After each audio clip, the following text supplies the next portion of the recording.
I think it's two big inspirations. One was, coming to work on Halo.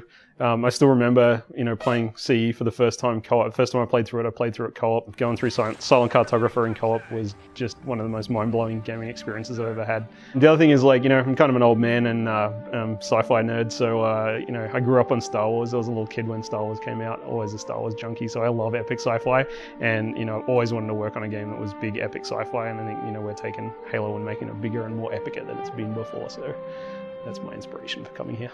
When I played Halo for the first time, that really kind of brought me back to that special memory that I had with Star Wars before George did bad things to the series. I actually have a friend who worked on that original trilogy with George, who was an art director, and who's the guy that designed the speeder bikes, which for me as a total nerd, just like, oh my God, you are God.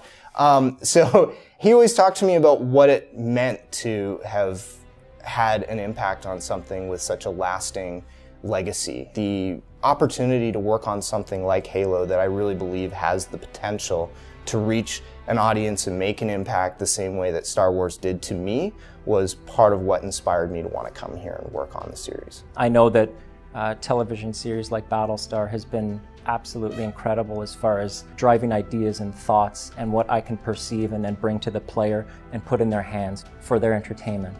My inspirations for Halo 4 come from all the usual places, movies and books and, science channel stuff. A long time ago, Joe Staten, who worked on the Halo stories at Bungie, had lunch with Larry Niven, his writing partner, who created Ringworld.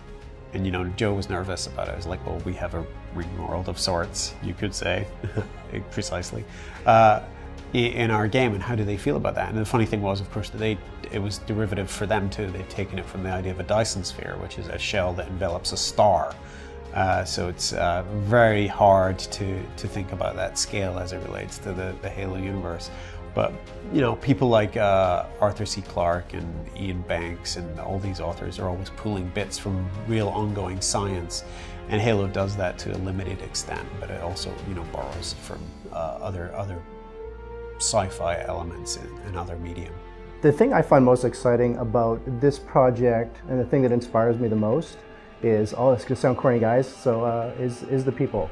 We've hired an absolutely amazing staff, and it's the kind of people that rubbing elbows with on a daily basis is a f***ing honor. And you like monsters and explosions, so I think it's a safe bet you're gonna love this game. Other stuff that inspires me. So from a gaming standpoint, and you can draw absolutely no insight into the game that we're making from this, but one of the most inspirational games for me as a game designer has been Eco. And I remember playing that game and being emotionally moved in a way that I'd never been by games before or probably since, and really seeing at that moment the potential of the medium. So I guess in some ways you can say wanting to create the kind of emotional resonance that I felt in that experience, but channeled into a Halo 4 appropriate sort of medium or manner, that's very inspiring to me as well.